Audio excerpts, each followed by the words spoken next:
Alistair Jackson, I wanted to talk to you first of all. Some days since your programme aired, of course, but take us back to the making of it and tell us a little bit about your feeling about these women coming to you. How big a decision would you say that it was for these women to come to you and talk openly about their stories?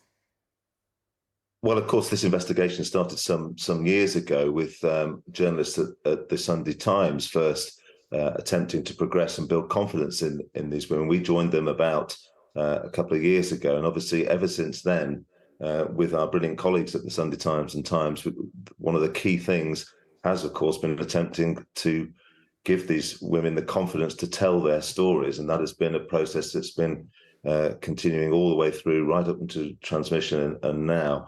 And of course, that's a very difficult thing to do. And it's not only hearing their stories, it's also giving them the confidence to share details that enables us to have the confidence to broadcast them.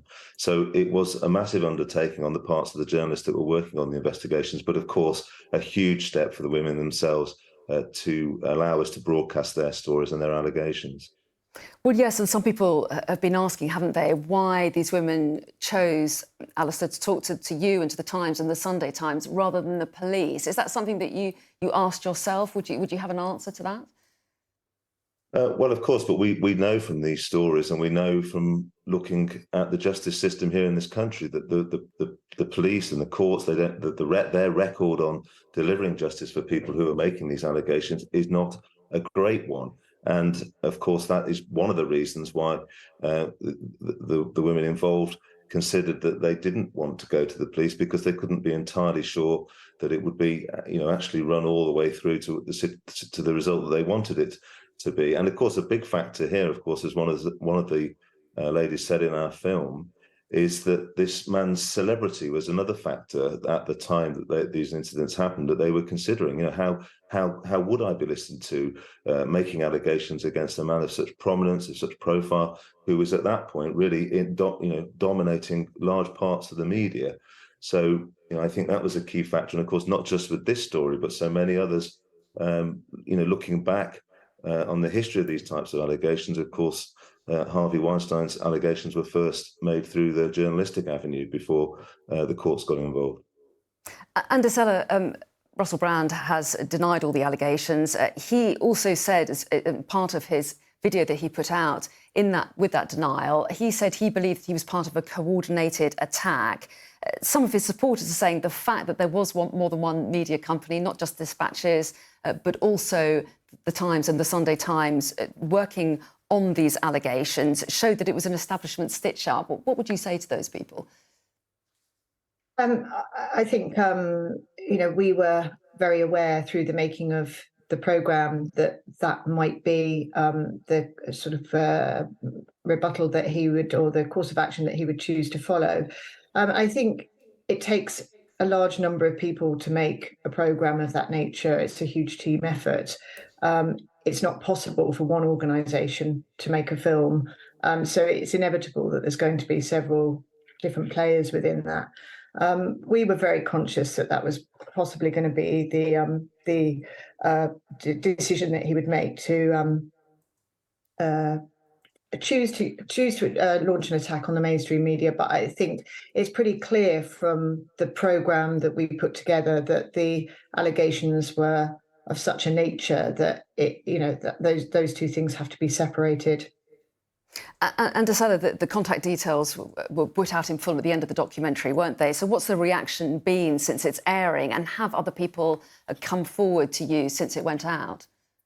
It's been really interesting. I mean, we've had contacts from people from various different stages of Russellbrand's career since the programme aired, from the early days when he was getting into acting, right through to the later part of his television career. But one thing I think is really clear that to us that it's much more straightforward for people to come forward now the film has aired. There's a confidence and a reassurance that people are not alone in coming forward with stories. But during the making of the film, it was that much harder for people to share those stories. And I think, particularly within the television industry and to a large extent comedy, although that isn't an area that I'm as familiar with, but within television for sure, it was very difficult for people to speak about it. And there are all sorts of reasons for that, not least, people being worried about their, future careers or, their jobs being on the line. So I think, what we may see over the next sort of weeks and months are people sort of feeling a confidence about being able to speak about it. And I hope that in some way the film has enabled people to do that. And Alistair Jackson, if new claims do come in, do you plan to investigate them? Will your work continue? Well, I think, as you said at the start, this isn't a process that can happen quickly when these types of allegations are made to you. There's a lot of research that needs to be done around them, so it's too early, I think, to sort of come to that conclusion.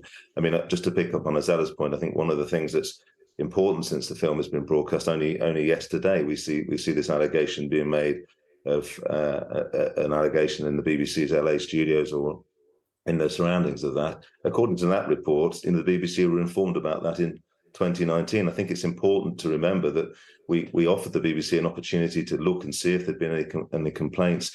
They used an exemption on the freedom of information laws to not be clear about that, and in their responses to the programme, they haven't been cleared about that. And now we learn, according to that report, BBC management were informed about it in 2019. So, I think there are now, regardless of the allegations themselves, there's a building case for the BBC and other organisations to tell us exactly what they knew when, because on the face of that report, that's something that they were told back in 2019. So, regardless of any further programmes or allegations, what we know at the moment needs explanation, and we're still waiting for that. Yeah, and we should say that we've approached Russell Brand to give his response to those allegations and have not heard back from him yet. And we refer people to his previous denials. And also the BBC have said they're very sorry to hear of these latest allegations and they're going to look into them. They're talking about a review into those. Esella, talking broadcasters, how complicated was it for you that Dispatches is aired by Channel 4, a broadcaster which also had Russell Brand on air? Did that make things difficult for you? In theory, it ought to have done, but I was very heartened actually by the ability that we had, or the freedom we had, to apply the same rigour to Channel 4 as we did to any of the other players within the investigation. We were not prevented at any point from asking difficult questions. We submitted freedom of informations to the BBC and similar requests to Channel 4. We went through all the archive that we had at our fingertips with the same rigour applied to BBC Archive and Channel 4 and anywhere else that Russell Brand may have featured. There was absolutely no sense from within our own production, but also the expectation from the commissioners at Channel 4 that we shouldn't look at things because they were Channel 4 productions.